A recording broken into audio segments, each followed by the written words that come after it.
You're listening to IDEA Collider, a show that explores the world of asymmetric learning. On this show, I will sit down with pharmaceutical experts and business leaders to discuss how to embrace uncertainty and the different learning style that follows. I'm your host, Mike Rea. Let's get into the show. Hey, Mike, how you doing? I'm doing all right. How are you? Very good, very good. Stephen, tell us something about you and who you are and how you got to here. Yeah, well, it's funny you say how I got to here because I wrote a book called How We Got to Now and did a TV series called How We Got to Now. So that is the question.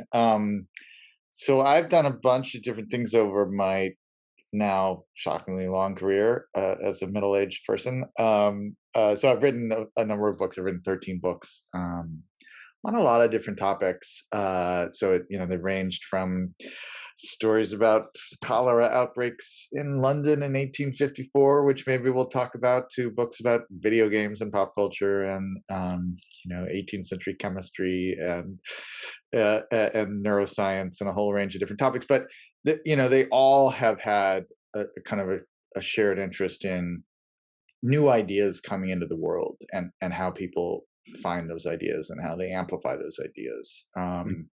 And that has taken me into a couple of other forms of media as well. So I did How We Got to Now as a PBS BBC series, and Extra Life, which is my latest book as well, which is all about human lifespan.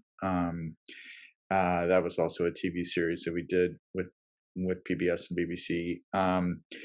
And I've done a couple of podcasts. I just took over as the host of the TED interview podcast, which is great, which is also all about ideas. So, there's been a bunch of fields that I've dropped into, parachuted into for the books and other projects. But yeah, it really does come back to this question of like, how does a new idea get into the world? That's just kind of the unifying theory behind all this madness. Yeah. Yeah, well, I will credit you, I think, early on as someone that helped me see the difference between invention and innovation. That was, often as you were describing this kind of Darwinian approach and the survival of the fittest being about the doers rather than the thinkers. Certainly that felt almost contrarian when you were writing some of the early books. Yeah, there was kind of a built-in. In some ways, it was a little bit easier back then because there were a bunch of built-in assumptions just in our language about how innovation or invention happened. And one of them, there's so many kind of classic stories that are stories of kind of the lone genius who has a sudden dramatic epiphany and it changes everything. And that's, it's like Newton and the apple falling from the tree and I've got a theory of gravity. Like, people love to tell stories like that. But in fact, if you go back and look at the historical record, those kinds of breakthroughs rarely happen. And it's a much slower process, and it's a much more collaborative process, right? It's borrowing an idea from here and remixing it with another idea from some other place, often another field. And so, I think when I first started really writing about this stuff, on some level it was easier because there were a bunch of kind of stock assumptions about how all this worked that it was pretty easy to disprove. But now it's harder to be interesting, 20 years later. Well, I don't know, because I think there's still that attachment to that lone genius idea, and I think probably a hierarchy of respect for the inventor versus the innovator. In that space. But so some of the stories that you've told really well over time, like this, Edison as an innovator versus an inventor, or other things, have always had that sort of deep appeal and breadth, right? And how does someone start to have a prepared mind, and how do people see their way through an insight? What is an insight? What is an idea that's going to sustain? Yeah, well, part of what I have tried to argue, and this shows up in a bunch of the books, most prominently in Where Good Ideas Come From, which is kind of the book of theory and all of these other explorations of innovation, is adding that category of the hunch to the other, more developed categories of kind of insight and invention or innovation and things like that, and to give people license in their own work in their own kind of creative practice or thinking practice to really embrace, in the book, in Good Ideas, I call it slow hunches, right? This idea that, the most important ideas almost always start as this weird little fragment that is barely meaningful and it's not really clear whether it's going to be useful at all. And it just takes time to develop and takes time to sometimes kind of combine with other hunches, sometimes in other people's minds, or just kind of germinate for a while. And so the challenge of this is that, hunches are the the easiest things to forget because by definition they're half baked or a quarter baked. And so you've got a million things to do. You've got all these deliverables. You've got responsibilities that you have to focus on because they're part of your work. And so that weird fragment of an idea that you have that might take 2 or 3 years to really develop into something usable gets lost and you forget about it. So, and they're great. I mean, we could spend all our time talking about it. I mean, the one example that I often use in describing this is Tim Berners-Lee inventing the web. Probably top 2 or 3 innovations of the last 50 years in terms of its consequence, maybe the most, with the internet, I suppose. And Berners-Lee started tinkering with this idea as his little side project at CERN, the Swiss physics lab, as a new employee, and it was really just a project for him to keep track of his new colleagues. Like he created a little database with kind of a rudimentary hypertext where if he met someone new, he would create a little entry for them and it would link to another project they'd been working on. If they collaborated with someone, he would create a little link between. It was actually kind of a little bit of a social graph. And he just, kind of tinkered with it for 3 or 4 years as this little, side hustle that he was doing just for his own benefit. And over time, he began to think, well, this is an interesting architecture that could be used on a broader level. And it was really about 5 years before he began to think, wait a second, this is a platform for global communications. This isn't just like a little reminder file for me. And it's partially that he was smart enough to see the opportunity there. But part of it is just the tenacity of keeping the idea alive for 5 years and giving it the time to develop.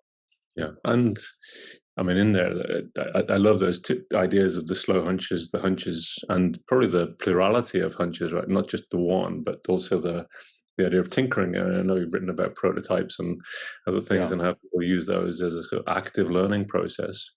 I mean, he and others, I think, would have had, he certainly wasn't sitting there then thinking about today and the way that it might be used, but certainly was thinking about, what's the next experiment to do. Yeah, and this is actually another idea that I developed a lot in some ways slightly a sequel to Good Ideas, which is this book Wonderland that came out 4 or 5 years ago, which is about actually it's a book about play and delight that came out on the day that Trump was elected president of the United States. And so it was a poor, I've had some books that were well timed in terms of global events, and then I've had some books that were poorly timed, and Wonderland sadly was one of those books. But basically the argument in that book was that if you look at the history, there's just a shocking amount of world-changing ideas that began initially with somebody doing something just for the fun of it. Like tinkering with like, hey, I made this little optical illusion, or like, whoa, I can make this cool sound by blowing through this old bone that has holes in it, or I made a little robot toy. And the argument there is that it's kind of a variation in a way on the slow hunch idea, which is to say that the reason why play and delight are so linked to profound innovations is that what makes something playful or delightful is that it surprises us in some way, right? When the whole point of games is that they're unpredictable. They don't end the same way every time you play them.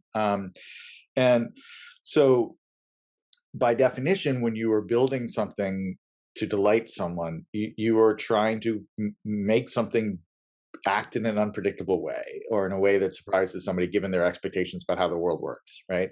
And so when you do magic, when you make, when you make a little automated robot 1,000 years ago when nobody's ever seen an automated toy, Yep. you're surprising somebody and filling them with delight and joy. But that actually is pushing the envelope of what's possible, right? You're having to think about the technology at whatever the technology happens to be, in order to get it to do something new and surprising. And by doing that, you often say, "Oh, wait, hold on, I just made," in the case, in Wonderland, I talk about these these engineers in the middle of the Islamic Renaissance, like 1,000 years ago, and they invent this mechanical instrument that's kind of like a music box.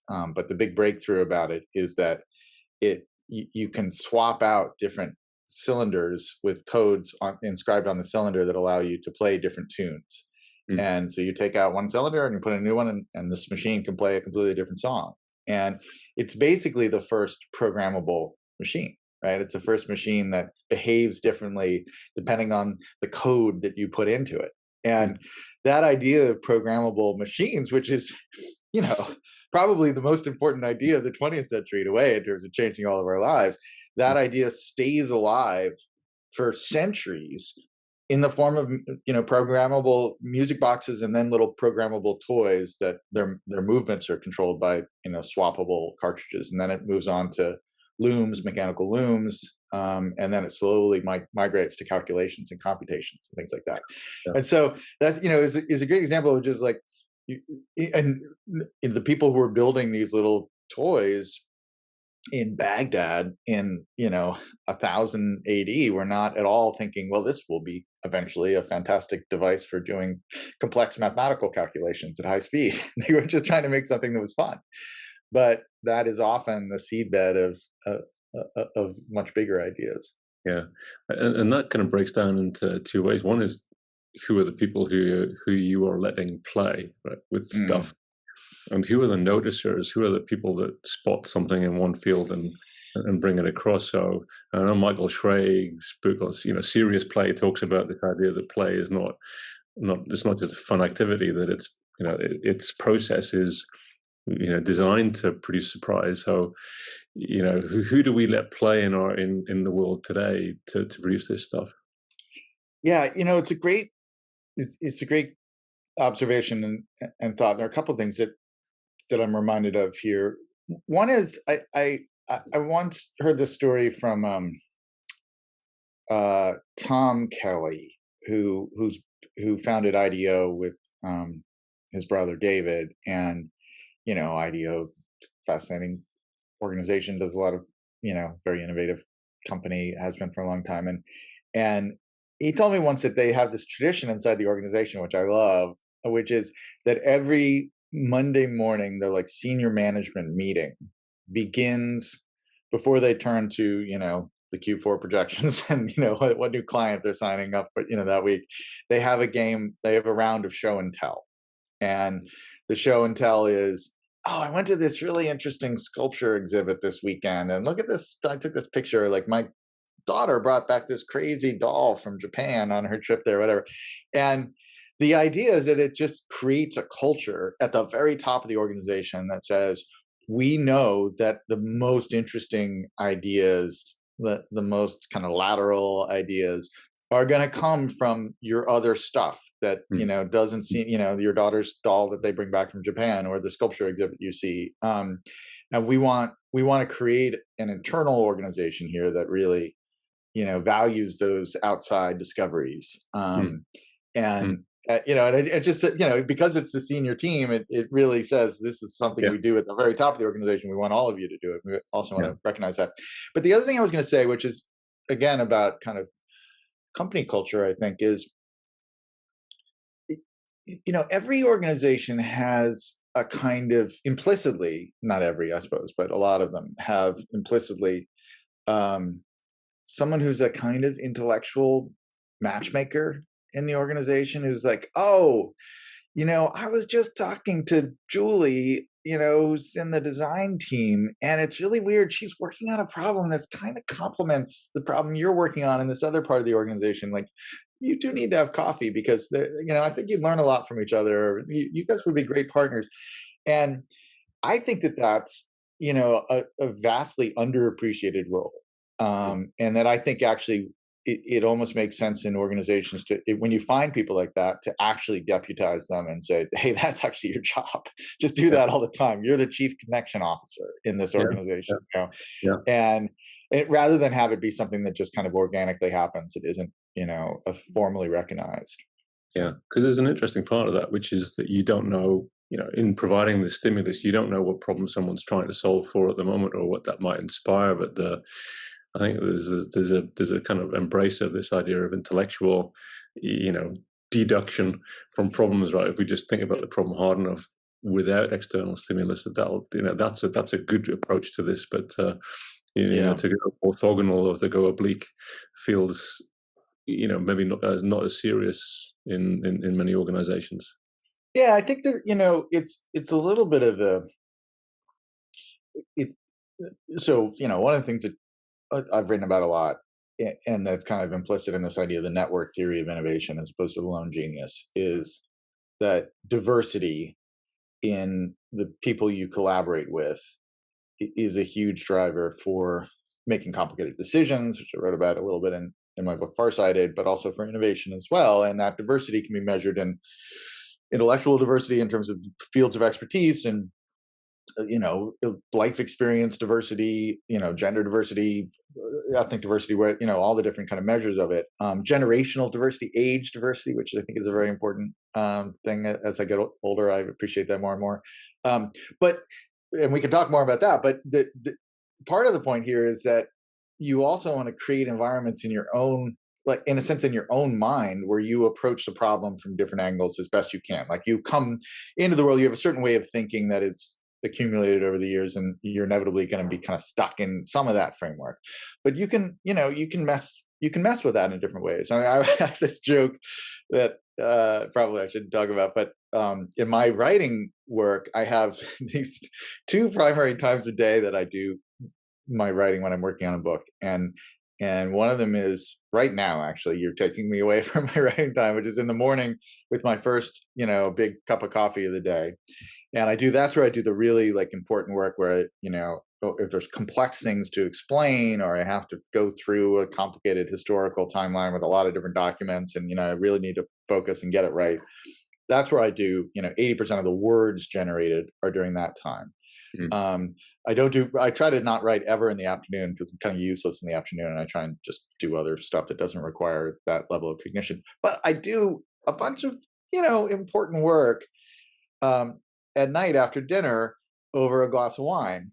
Mm-hmm. Sometimes sitting out on the terrace here with my computer. But the crucial thing is it's a different kind of work.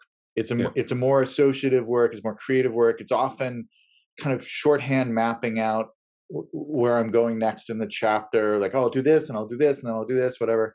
Or it's adding a little more poetry to the prose that tended to be a little bit more efficient in the morning work. And I think it's literally there's just two slightly different versions of me, one on caffeine and one on wine, that that brings a slightly it's like diversity inside of your own brain, that ends up and that's always fascinating me about you, because one of my other favorite authors alongside you was Stephen Jay Gould, and his ability to talk about this idea of consilience, things that jump together as and the range of things that you explore. I was always fascinated. Do you start with that idea of range, or do you find it in the journey? Yeah, well, putting me anywhere near Gould is very flattering. He was a big influence on me. In fact, there's a chapter in Where Good Ideas Come From, Acceptation, which is about borrowing basically a tool designed for one thing and turning it into a tool for some other seemingly unrelated purpose. And that happens in evolution, and that also happens in culture and technology. And I got that originally from Gould. Gould wrote a wonderful essay about that in the 80s. I took genetics at university, and the thing that blew my mind was the spandrels of San Marcos. Yeah. That's that essay. that, I still remember the moment I sat in the lecture and heard someone describe this using something that wasn't built for that reason. Yeah, I'm actually working on a new book that Gould shows up in briefly, more on the political side, because he had very interesting politics in addition to Yeah.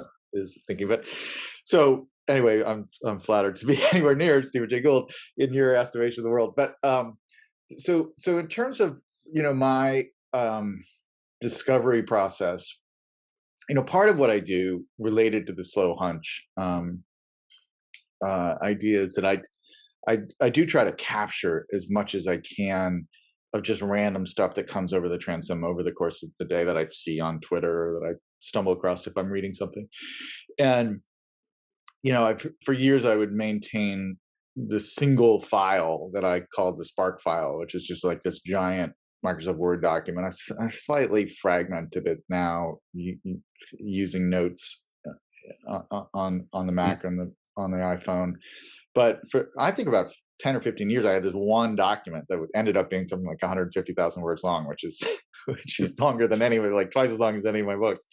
And it was just random ideas that I would stumble across, and the idea was to go back and reread it every 6 months or so, because you would you forget so much of it, and you'd be like, oh, that idea that I had 2 years ago actually is relevant now because something else has happened that that wasn't visible at that point. And so I still do a version of that. I have the funny thing, and this may be a little bit, I don't know, it's interesting to think about how applicable this is to people who aren't just actually writing books. But one thing that's unusual, I think, about the way that I work with the books is that in multiple cases, I have had the idea for a structure of a book before I've had the idea for the content of the book. Ghost Map was like that, my book about the cholera outbreak, that I wanted to write a book that it would have a single continuous narrative that would allow me to tell an historical story that was kind of start to finish, ideally over a short amount of time, like a kind of day one, day two, day three story, but that would allow me to jump off in all these directions and explore lots of different fields. And I kind of had that architecture in my head first, and it was like, what story can I find that would fit into that particular box? And there have been kind of two of my books. My book Enemy of All Mankind was like that in a slightly different way, and a slightly different structure for that, which is my book about pirates, and probably my favorite actually of all the books. And so and that's a weird kind of counterintuitive way to work, where you start with the genre and then you slowly figure out what the actual substance should be. But again, I think it also makes you explore the world of possible topics in a slightly different way. You've got a different filter that you're looking at everything through, compared to the way you normally would. Well, I kind of like that idea of because I can see there'd be two ways, right? One is that you know everything before you start writing, and the other is that it's a journey of exploration. And I remember telling folks about the pirate book and where British democracy came from, and all these things. You go, well, you would never have got to that without starting here. That's a really interesting observation. But so I'm always interested, because a lot of people would want to know that where did democracy come from? And I don't think you'd ever get to pirates naturally that way. You go your way, it's like a kind of easy step. Yeah. So that's a great point. So a couple of things about that. So there's one of the best feelings as an author, and this has generally happened to me with all the books at some point, but you commit to a story or a framework or an argument, but when you commit in terms of actually signing a deal with the publisher, like, this is the next thing I'm going to write, you don't know everything, right? Maybe some people finish their books and then sell them, but I generally know about 20% of what's going to be in the book when I'm actually committing to writing it. And there's this kind of wonderful process once you start really diving into it. We're like, oh, this was so true with Enemy, the pirate book. The more I uncovered, the better and better it got, and the more connections that were there. I kind of started with there's a great thrilling chase and a global manhunt, and they're pirates. How there'll be something there, like I've got to, I know that the narrative is going to be able to drive this. And then I got more and more into it, and I realized it was in some ways about the birth of global capitalism in this way, and an integrated kind of global media system, and kind of the weird progressive politics of pirate ships, which was a whole other thing. And so that that kind of discovering as you're going is a big part of the process for me. And the other thing about this, I was just talking about this yesterday with someone else. There's a great quote from Kevin Kelly, whose books you probably read, like What Technology Wants and the Technium and things like that. That he said, I think he said it a couple times. He said it to me once when I was interviewing him about his process, and he was like, I think the line is, "I write in order to find out what I think." And that's kind of what I do. I mean, I'm not maybe quite that extreme, but I understand what he's meaning, in the sense that, like, you can have some thoughts and they can be relatively coherent in your head, but they really get crystallized when you are forced to write them down. And there is often a process whereby, in writing it down, you genuinely have a new idea that you wouldn't have gotten to, or you might not have gotten to, just sitting around thinking. And so there's that exercise in writing it down that forces your mind to work in a slightly different way. Well, I guess there's also just the kind of willingness to journey to a place from which you'll have a different vantage point on the thing. Because if you have to know everything before you start the journey, it's actually going to be incredibly difficult to do what you do. But to gain vantage on something, and I guess it might be deliberately or accidentally, seems to be a part of the process there. Yeah. I mean, you have to be open to happy accidents. A lot of these things, both in terms of organizational culture and writing and being creative, is how do you engineer serendipitous discovery? Which is, on some level, that's kind of oxymoronic, right? So, what serendipity is not planned. It's so, like, how do you plan for the thing that by definition is unplanned and surprising? And that's I think that's partially by just like I talk about this a lot with social media, with Twitter in particular. And there are a lot of things that are annoying about Twitter. But I have gotten so much out of it. I feel a little bit like Churchill talking about alcohol. I've gotten more out of it than it's gotten out of me. But it's a constant source of serendipitous discovery for me. Every day I sit down and scroll through the feed, and there's some crazy thing that I did not know that I was looking for, that someone is sharing, that turns out to be relevant in some way to something I'm working on. And or not even to something I'm working on, but just something that goes in the hunch drawer, right? But that takes a deliberate practice, I think. And the deliberate practice is cultivating the people you follow.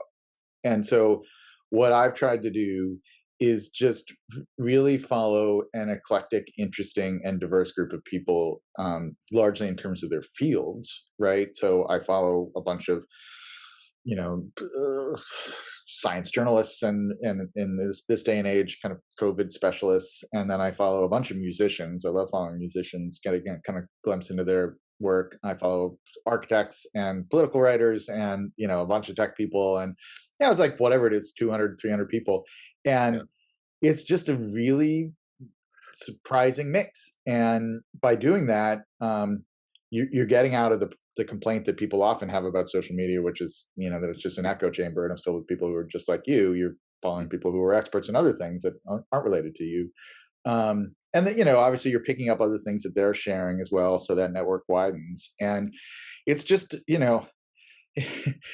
sometimes hear people be like, oh, before the internet, people used to be surprised by things. And now we just are in our little bubbles and we only experience, exactly what we want to experience. And it's like, are you using the same medium? Like, I don't understand.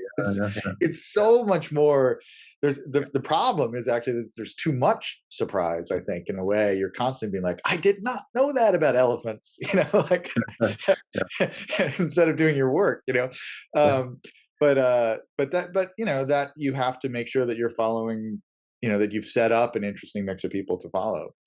I guess that is, I mean, that is a planned serendipity in that in that framing, right? And I think, Yeah. and the vulnerability to be interested in something that you didn't know, because I think the folks who that get echo chambers want echo chambers. I learned this because I've got this record label that's really was a bad idea, but I still have a record label feed that I scroll through. So I have the pharmaceutical one, I have the record label one, and I have to look at both of those every day. Tend to participate in the pharmaceutical one more. And then I set up a couple of streams which are just lurking streams where I follow people who are just either crazy or politically different. And I never comment. I just listen and watch what these folks are saying. And it's really interesting because you can see the same event happen in the world, and then suddenly it splits, especially in the States now. Everyone has a different message within about 2 seconds of something happening. Yeah. And well, that's an interesting feedback loop, right? Because if I only read the one, I would have a very different view of the world than I would. But so I guess artists and musicians have had songbooks and sketch pads and so on and writers have had ways of capturing stuff. I'm really interested in this organizational culture one. Is what have you seen any great examples of sketch pads and notebooks and so on in the corporate world? Yeah, it's really, well, it's such an interesting time, I think, in the sense that the kind of tools for thought software. There's so many apps out there now that people are, which I've been. I mean, when I was in college in like 1987 or 88, the Apple came out with this thing called HyperCard, and which is kind of a prototype of what, or forerunner of what would become the web. It kind of had a hypertext-like system, but it was not networked, and I got so into that, and I started building this tool in HyperCard to help me manage my notes for college, and capturing ideas, and it was one of those things where like I spent the whole semester building the tool to help me with my note taking at my classes and stopped going to the classes because I was so into building the tool. Anyway, so that those kinds of tools I've literally been obsessed with for, God, what is that, 38 years or something like that. And it does feel like there's just this amazing, it's kind of a renaissance of that right now. And thinking about how, but I do feel like that there are a lot of those that are really well suited for individuals. And what the nut we haven't fully cracked yet is like, how does an organization share its, Spark file or its, hunch drawer or whatever it is? I think that, I've never been a big Slack user, so I gather that there's some of that seems to happen on Slack. A lot of people are really into Roam research. That tool, it doesn't quite. I'm very intellectually, it's very impressive. It seems to be deliberately designed to kind of have a collective knowledge graph where other people, you can create your own kind of models of ideas or notes for yourself, but they can kind of interlink with other people's. It doesn't quite work for the way that my brain works for some bizarre reason, but those are some experiments that are out there. But I do feel like it's the kind of collective hunch collection is still there's still much room to be done there. Yeah, and it's an interesting thing to think about how organizations become smarter than the individuals in them. How they are. And I think certainly small organizations feel like they have that interdisciplinary affinity group where they can problem solve together, and then you've got the value of diversity. But as soon as an organization gets divisions, it feels like it stops. Maybe there's a hierarchy of respect for one division versus another, or maybe there's a linearity to it. But I think you're right. I haven't seen that anyone industrialize that so far. There's a funny story. I've never written about this, but it came out of where good ideas come from. Because I was giving a talk at the American kind of cereal company and other food company, General Mills, make a bunch of cereals, and big corporation in the Midwest. And I gave my little talk about, how do you extend your collective network, your liquid network of, diverse thinking and all that kind of stuff. And they came up afterwards and they told me a great story, which is that they had partnered with a couple of other Midwest-based big companies, and including one of them was 3M. And they created this platform, an online platform for retired employees. So emeritus employees who, in many cases, had worked for 3M or General Mills for 40 years. They'd worked their whole life there, and they'd retired and moved to Arizona, but they still had a lot of expertise and a lot of loyalty to their company. And so they created this online system where current employees, if they had a problem or some issue they were trying to wrestle with, that they needed advice on, they could post to this shared kind of idea space. And if one of the retired employees had a useful contribution, they got, I think there was a little bit of a small economic compensation, but mostly it was like the pride of, I'm 82 and I've still got it. I still am helpful to my old team. But the key thing was that it was spread across different organizations too. So somebody who was ex 3M could see the things at General Mills. And but the classic story was that someone at General Mills was working on fruit roll-ups. I don't know what this is called in England, but the little kind of pressed fruit that is attached to a little plastic wrapper, and you kind of for kids, it's like a kid's fruit thing. And they were having trouble where the pressed fruit was getting stuck to the plastic, and you couldn't unfurl it, so it was basically inedible because you didn't want to eat the plastic. And so they posted this, and someone from 3M was like, "Sticky, but not too sticky."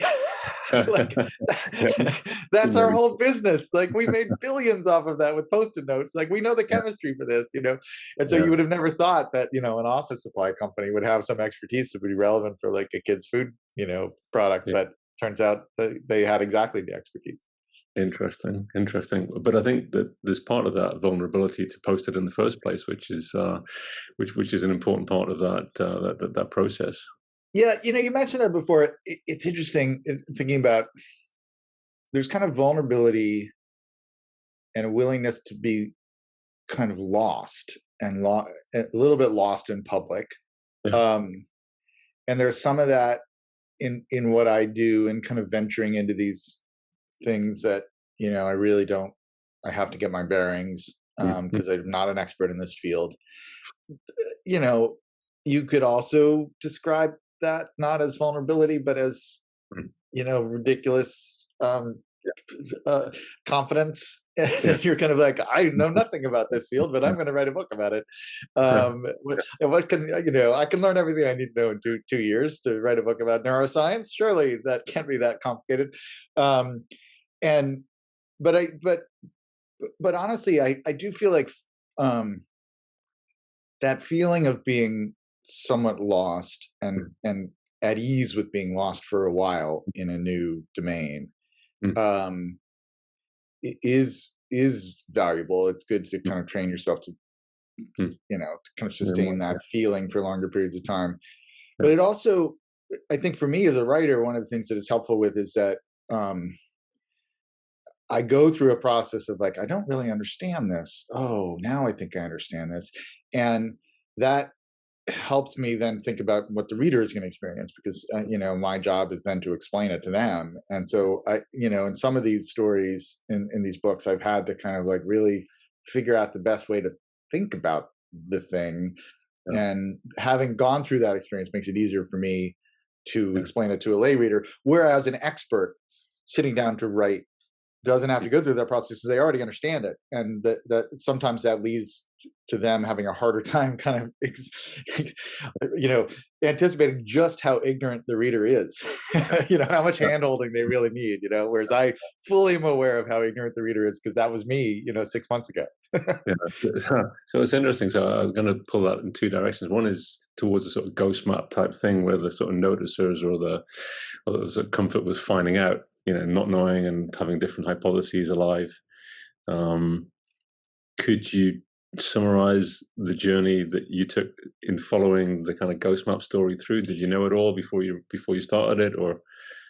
Yeah, that's it's a perfect kind of case study, because actually it leads into, in a direct way, the project of where good ideas come from, which then kind of, I ended up developing really over the next 10 years after that, through how I got to now in Wonderland. We're all kind of building on the backs of that book. So as I said, I started with the format of that book basically, and then just finally stumbled across the story, and I'd known the story already. So just for listeners who aren't familiar with it,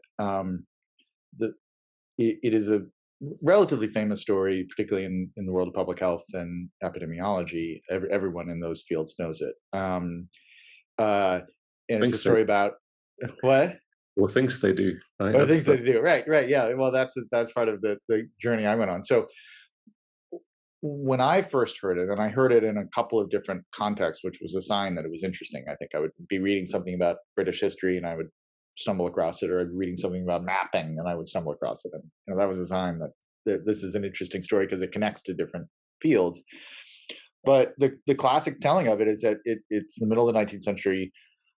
Cholera is one of the deadliest killers in Europe. It had not been in England until 1832, but after that point, particularly in these large metropolitan areas, namely specifically London, which had grown at an incredible clip over the preceding 100 years or so, it would kill tens of thousands of people. In these epidemic waves that would appear generally in the summer months. So it was a terrifying killer, and everybody thought it was an airborne disease. They thought it was something actually in smell that was causing people to get sick. This was the miasma theory of disease.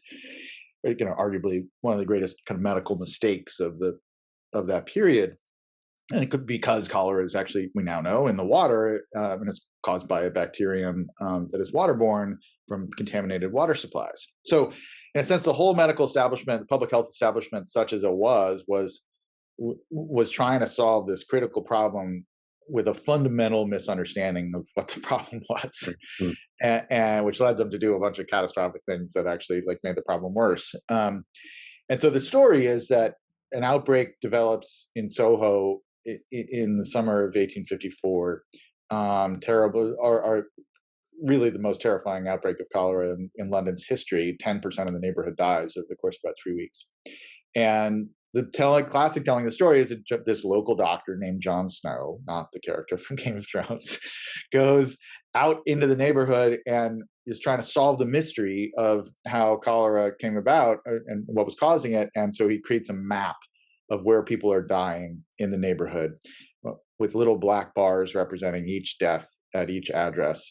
And the map shows a very clear concentration of death right around a popular pump where people would get their drinking water at 40 Broad Street in the middle of Soho. And he looks at the map and he's like, aha, it's not in the air, it's in the water, and I can prove it. Look at this map. And he shows it to the authorities, and they take the handle off the pump, and the outbreak stops, and the world converts to the waterborne theory of cholera. And it's one of the great breakthroughs, in science in the 19th century.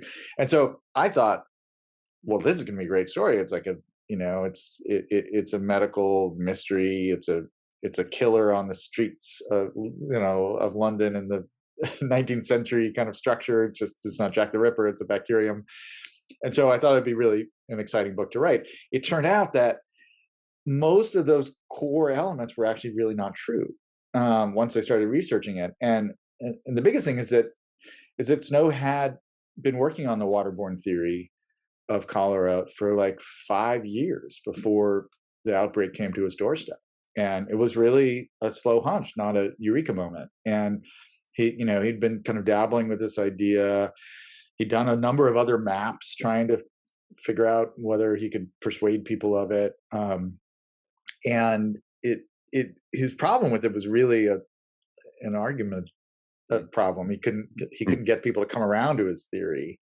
And what the Broad Street outbreak did was it enabled him to, because there was a single point source, the map was very convincing when he made it. But the other thing I found out was that he had these huge, incredibly important collaborators, and it wasn't just a lone genius. And he partnered with this local vicar who brought a whole different skill set to the problem, in that he was a great social connector in the neighborhood, and he knew everybody. He wasn't a man of science. He was not trained as a physician like Snow was, but he had a thick kind of social web of connections in the community, and he was able to track down a bunch of the key data points, people who'd fled the neighborhood. He ended up finding the kind of the patient zero who started the outbreak in the first place, which was crucial to the case.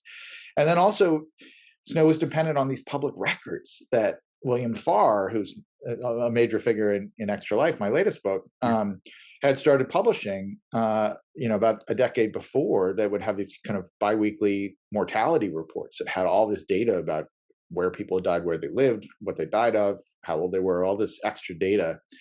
And so there was a kind of an open source platform of information that Snow was able to draw on as well. And without that, he might not have been able to solve it. And so what had started as this kind of classic case of the lone genius has a eureka moment and everything changes, turned out to be a completely different kind of story. And I really only discovered that in researching it after I had sold the original idea. And that then became, really through doing that, I started to think, maybe there's a general book to be written here that uses stories like Snow's, like the story in Ghost Map, to tell a bigger picture about how this kind of thinking really works in practice. It's interesting because, if you use that idea of sort of planned serendipity, the creation of the data tables was it, right? Because they had no point other than just writing stuff down for a while, so that the notices could come along later.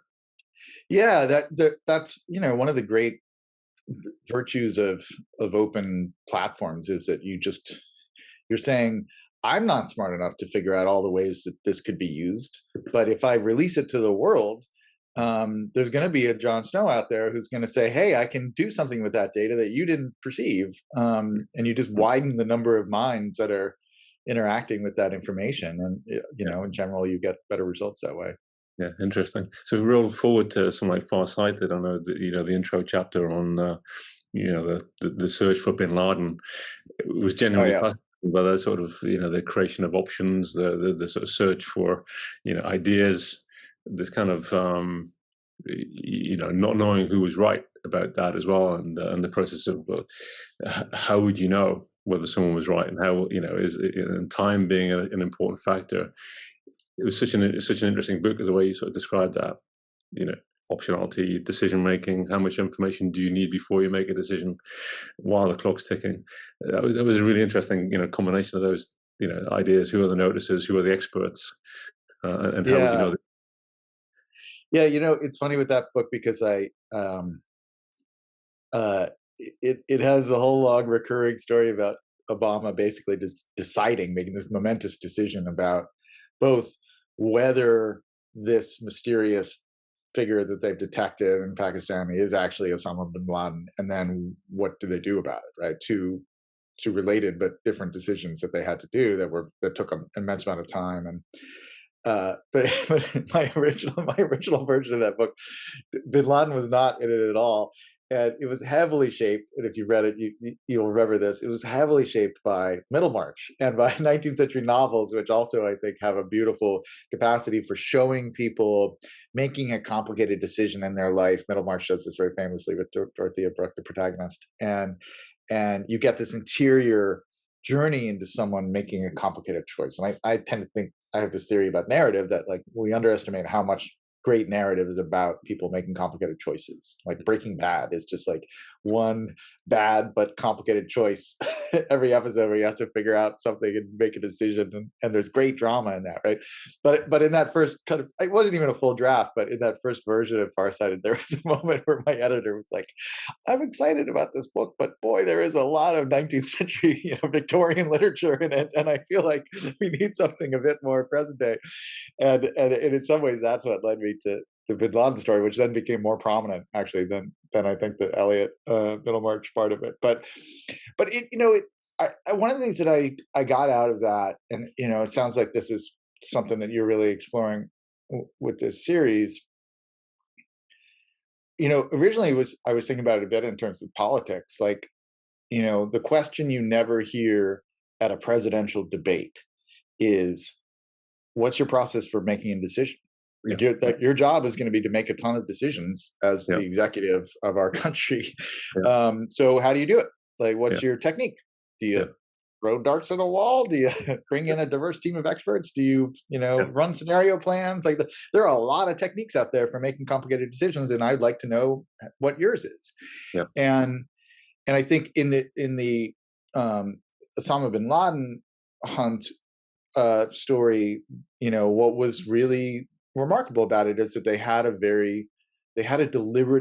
deliberate practice for making these decisions, and they really went out of their way to avoid some of the mistakes that had happened in the past with things like Cuban Missile Crisis and the entrance into the second Iraq War, where they were trying to deliberately complicate, the tendency to have groupthink, confirmation bias, all of these things that kind of distort our decision-making abilities. They put in place these practices, and it worked. The other thing is that it generated a really good result at the end of it. It was Bin Laden, and they got him.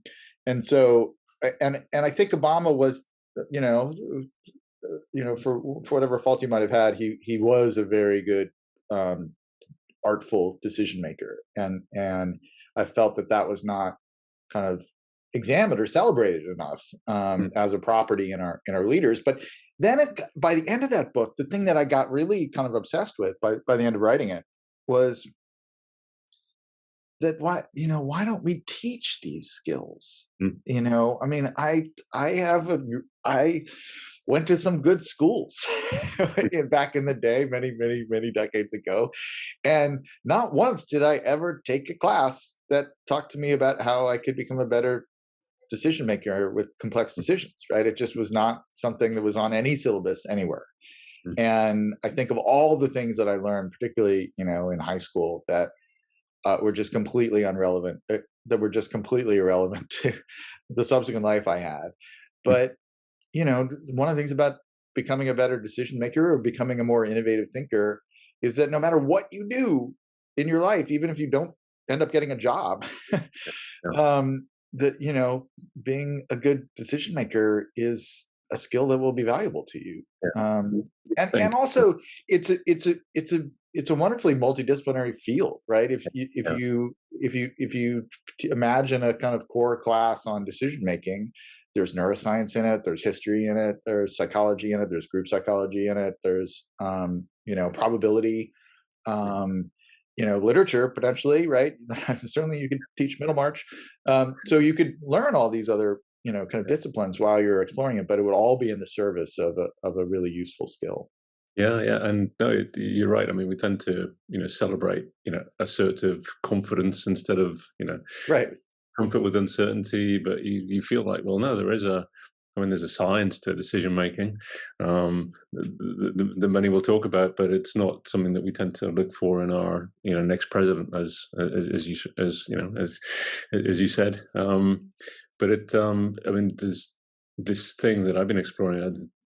I'm very poor at writing stuff down, but there's this sort of question I've been asking. Who do you ask when no one knows? Which is this, because often we've had this long history of expert based knowledge, but this question of who do you ask when no one knows? Actually, I think the process that people often go through as well, which defines innovation. But it's still, let's put a lot of experts in the room, and then we'll listen to what they say. But I think all the way through this conversation, you've shown the value of diversity and awareness of biases and groupthink and so forth. But it certainly feels like we should be diving into that as a discipline instead of leaving it behind. Yeah, it also comes up in that's a good phrasing, the who do you ask when nobody knows. Like, I think about that a lot in terms of thinking about long-term consequences of things, right? Another theme that was in Farsighted. So how do you think about, okay, we've come up with this innovation, how do we think about how it will actually impact the world once it is released at some kind of scale? And we know the history of innovation is replete with endless stories of unintended consequences. And so how do we get better at anticipating some of those consequences? Like, actually, one of the things I'm working on right now is kind of a long piece about this guy, Thomas Midgley Jr., who in one inspired period in the 1920s invented both leaded gasoline and Freon, the compound that ultimately caused the hole in the ozone layer. So there's an argument that no single human being, certainly in the 20th century, did more damage to the environment than this one, good-natured, well-intentioned inventor. Because the leaded gasoline was just unbelievable. We're still digging out from that catastrophe. And the thing about that is interesting is there are two different kinds of predictions are necessary for those things. We knew that lead was poison, right? We knew that this was a problem. There was a debate about whether you could have small quantities of it that would be released by having it in gasoline, and maybe people would, but it was pretty clear that this was a dangerous, toxic substance, and we probably should be messing with it. And they just basically were like, well, too bad. That's the price of progress, because we're going to make a ton of money if we sell people leaded gasoline. But the Freon problem with the ozone layer, that was not knowable, right? We didn't even know that there was an ozone layer, right? We didn't know enough about atmospheric chemistry. We wouldn't, in fact, know enough about atmospheric chemistry to even identify the problem for another 30 years or 40 years even, really, depending on how you measure it. And that's the thing where I think we are already better at anticipating the problems that are the equivalent of the leaded gasoline problem. Like we have institutions, we have, regulatory bodies that can do some of that work.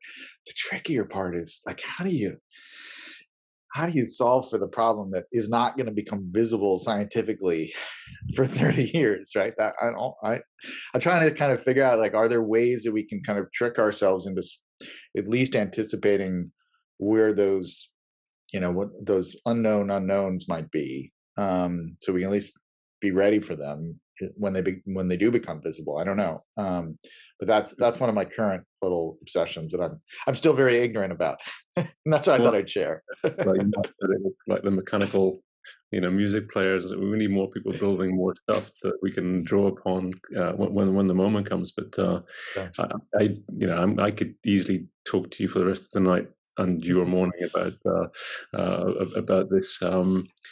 So I do need to bring us to a close in respect of your time. This has been wonderful.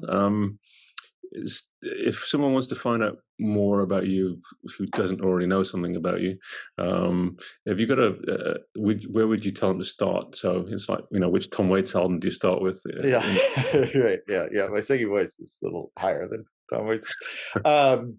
Well, now, I'm on Twitter at Stephen B. Johnson, but I started a Substack newsletter last year called Adjacent Possible, which we could have talked about as well, which is the chapter in Where Good Ideas Come From. And that has been a great addition to my, I don't know, what I do for a living. I'm not, it's kind of once a week, but and I use it sometimes to update, news about my other projects when appropriate. And sometimes I go back and use it to revisit, bits of earlier books that never were shared outside of the books themselves. Because with 13 books, it's quite a back catalog. So if something pops up in the news that's relevant from something, like I just did a little piece that was adapted from Wonderland. So it's a way into some of the earlier books. And then there are a lot of kind of new essays and conversations there. So if you go to Substack and search for Adjacent Possible, that's a great place to keep track with what I'm up to. We'll include that in the show notes as well. I'm a subscriber, and I'm always delighted to receive your. I'm going to not quite random, but your eclectic. I think Substack's become this wonderful way of people doing short form essays about interesting things. So I second that recommendation. So Stephen, thank you so much for being with me, and very much looking forward to the next thing. Thanks. It's been a real treat getting to talk. That's it for this week's episode of IDEA Collider. To continue the conversation, visit our website at ideapharma.com. Follow us in your favorite podcast app so you never miss an episode. Don't forget to rate and review us on Apple Podcast. Until next time, I'm Mike Rea, wishing you great success.